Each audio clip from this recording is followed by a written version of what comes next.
ಚಲೋ ಅಂದ ತಕ್ಷಣ ನೀವು ಮಾತಾಡಬೇಡ ನಡ್ಬರ್ಕ.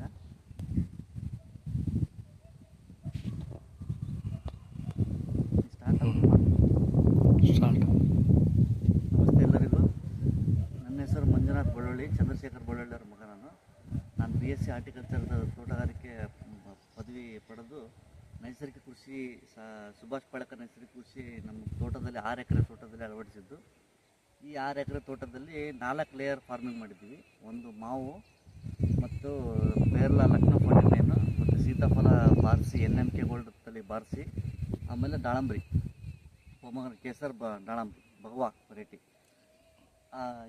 ಈ 4 ಲೇಯರ್ ತೋಟದಲ್ಲಿ ಲೈವ್ ಮಲ್ಚಿಂಗಿಗೋಸ್ಕರ ಗ್ರೀನ್ ಲೀಫ್ ಮ್ಯಾನ್ಯೂರಿಂಗ್ ಮಾಡ್ಬೇಕಂತಂದು ಜೂನಿ ಮತ್ತು ಸೆಣಬು ಮತ್ತು ಉಳ್ಳಿಯನ್ನು ಮಿಕ್ಸ್ ಮಾಡಿ ಉಗ್ಗಿದ್ವಿ.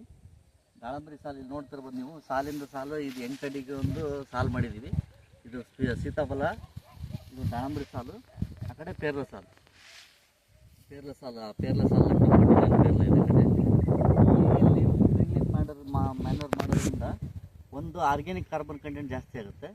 ಆಮೇಲೆ ಲೈವ್ ಮಲ್ಚಿಂಗ್ ಆಗೋದ್ರಿಂದ ನಮ್ಮ ಮಲ್ಚಿಂಗ್ ಸಿಗುತ್ತೆ. ಪಾಳೇಕರ್ ಸರ್ ಹೇಳೋ ಪ್ರಕಾರ ಮಲ್ಚಿಂಗ್ ಯಾವಾಗ ಮಲ್ಚಿಂಗ್ ಆಗುತ್ತೋ ಅವಾಗ ಆರ್ಗ್ಯಾನಿಕ್ ಕಾರ್ಬನ್ ಕಂಟೆಂಟ್ ಎರೆಹುಳು ಮೇಲೆ ಬಂದು ತಿನ್ನೋಕ್ಕೆ ಫುಡ್ ಆಗುತ್ತೆ ಇದಕ್ಕೆ. ಅದ್ರ ಮೇಲೆ ನಾವು ಜೀವಾಮೃತ ಮಲ್ಚಿಂಗ್ ಮಾಡಿದ್ಮೇಲೆ ಜೀವಾಮೃತ ಹಾಕಂತ ಹೋದ್ರೆ ಎರೆಹುಳುಗಳ ಮೇಲೆ ಬಂದು ಆರ್ಗ್ಯಾನಿಕ್ ಕಾರ್ಬನ್ ಕಂಟೆಂಟ್ ಜಾಸ್ತಿ ಆಗುತ್ತೆ. ಇದು ಆ್ಯಕ್ಚುಲಿ ನಾವು ಇದನ್ನು ಬೀಜ ಉಗ್ಗಿ ಇವತ್ತಿಗೆ 1 ತಿಂಗಳಾಗಿದೆ. 1 ತಿಂಗಳಿಗೆ ಇಷ್ಟಿದೆ ಇದು. ಆ್ಯಕ್ಚುಲಿ ನಮ್ಮದು ಈ 6 ಎಕರೆದಲ್ಲಿ ನೀರು ಕಮ್ಮಿ ಇದೆ ಸಿಕ್ಕಾಪಟ್ಟೆ, ಆದರೂ ಮಳೆ ಮೇಲೇ ಇಷ್ಟಕ್ಕೊಂದು ವಾತಾವರಣ ಬೆಳೆದಿದೆ. ಇದು ಹೆಂಗಂದರೆ ಒಂಥರ ಕಾಡಾದಂಗೆ ಆಗಿದೆ. ಈಗ ನೀವು ನೋಡ್ತಿರ್ಬೋದು, ಇಂಚ್ ಜಾಗನೂ ಫುಲ್ ಮಲ್ಚಿಂಗ್, ಲೈವ್ ಮಲ್ಚಿಂಗಿಂದ ಕವರ್ ಆಗಿದೆ ಇದು.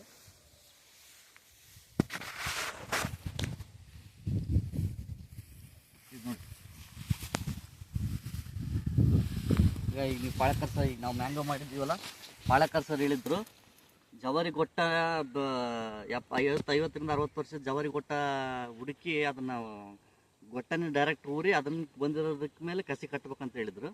ಈಗ ಇಲ್ಲಿ ನೀವು ನೋಡ್ತಿರ್ಬೋದು, ನೀವು ಇದು ಮ್ಯಾಂಗೋ, ಇದನ್ನು ನಾವು ಬೆಳೆದಿರೋದು ಇದು ಬಂದಿದೆ.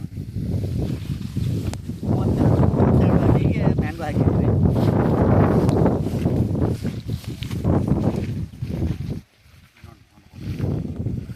32 ಅಡಿಗೆ ಮ್ಯಾಂಗೋ ಹಾಕಿದ್ವಿ. ಮ್ಯಾಂಗೋ, ಆಮೇಲೆ ಸೀತಾಫಲ, ಪೇರ್ಲ ಮತ್ತು ದಾಳಂಬ್ರಿ 4 ಲೇಯರ್ ಈ ತೋಟದಲ್ಲಿ ಮಾಡಿದ್ವಿ. ಈ ಸಾಲಿಂದ ಸಾಲು 8 ಅಡಿ ಮಾಡಿದ್ದೀವಿ. ಗಿಡದಿಂದ ಗಿಡಕ್ಕೆ ದಾಳಂಬ್ರಿಗೆ 16 ಅಡಿ ಕೊಟ್ಟಿದ್ದೀವಿ. ಸೀತಾಫಲ, ಪೇರ್ಲ ಎಲ್ಲ 8 ಅಡಿ ಕೊಟ್ಟಿದ್ದೀವಿ. ಇದು ನೋಡ್ತಿರ್ಬೋದು ನೀವು, live mulching green leaf manuring ಯಾವ ಥರ ಬೆಳೆದಿದೆ ಅಂತ. ಸಿಕ್ಕಾಪಟ್ಟೆ ಕಾಡಾದಂಗೆ ಆಗಿದೆ ಈಗ.